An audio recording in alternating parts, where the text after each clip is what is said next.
The stentrode is a way of recording brainwave activity, if you like, and instead of doing it through the skull, which reduces a lot of the information you can gain, it's recording through a blood vessel inside the skull, and that means you get much more information from that signal.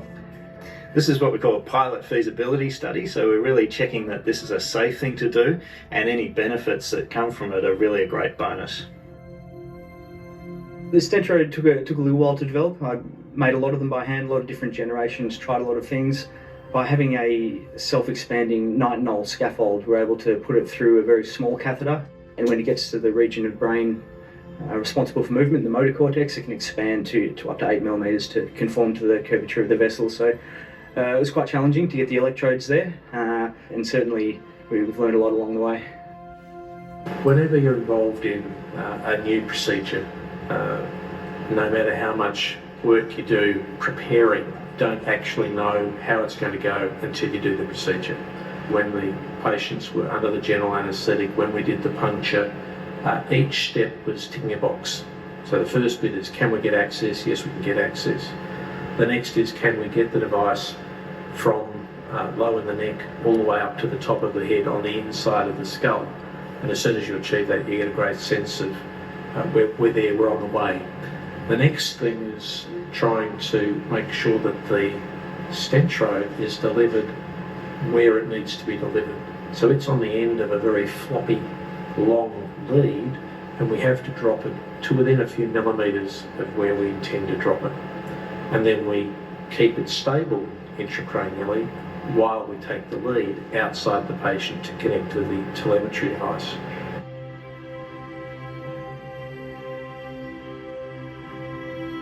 I was diagnosed with MND in May of 2015, and from day one I was very keen to get involved in any sort of trial which would prolong my life or find a cure.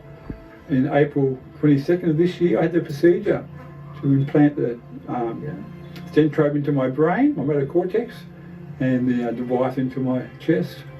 So if we can get below green. Those movements are online.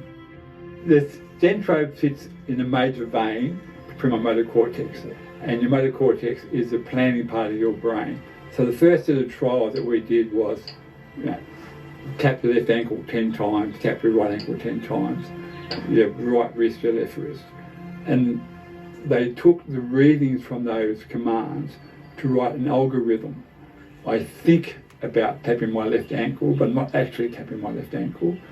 And the algorithm then identifies that brain pattern and creates a command on the screen, which would be a left mouse click, for argument's sake. If I can get to the spot I need to go to and hold that command, that thought of tapping my left ankle, I can actually zoom into the screen. I've always been conscious that this probably won't be a great help for me as an individual in the short term, because I won't get enough control to do what I could do with my hands. But those who come behind me will get that benefit. So I'm excited that we can help others.